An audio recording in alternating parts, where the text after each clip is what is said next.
আমরা যখন জামাতের ব্যাপারে মওদুদিবাদের ব্যাপারে কথা বলি, তখন মওদুদির ব্যাপারে কিছু লোকেরা আমাদেরকে সবক শোনাতে আসে যে আমরা তো তার মাযহাব মানি না, তার তাকলিদ করি না, আমরা তো তার শুধু রাজনৈতিক দর্শনটা নিয়েছি। মওদুদির রাজনৈতিক দর্শনটার সাথেই ইসলামের সংঘর্ষ।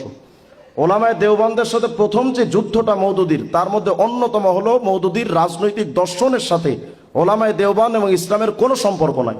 যেমন মওদুদি তার ইসলামের ব্যাপারে একটা ব্যাখ্যা করেছে। ইসলাম কাকে বলে? আমরা তো জানি সূরা আলে ইমরানের 19 নম্বর আয়াত, সূরা মাইদা 3 নম্বর আয়াত, ইন্না দীনা ইনদাল্লাহিল ইসলাম, যে আল্লাহর কাছে একমাত্র গ্রহণযোগ্য দিন বা ধর্মের নাম ইসলাম।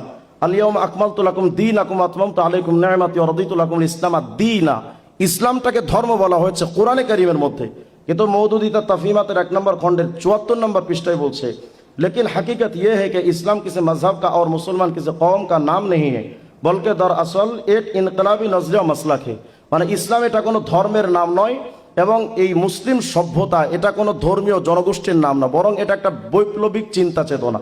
তার মানে তারা ইসলামকে শুধু বুঝে যুদ্ধ করে সংগ্রাম করে ইসলাম প্রতিষ্ঠা করা। আচ্ছা আমাকে বলেন, এই যে বক্তব্যটা ব্যাখ্যাটা মওদুদি দিয়েছে, এই বক্তব্যটা কোনো সাহাবায়ে কেরাম দিলেন না তাবিঈনে কেরাম দিলেন, আইম্মা মুজতাহিদিন, সালফে সালিহিন, মুআররিখিন, মুফাসসিরিন, কে দিয়েছে এই বক্তব্যটা?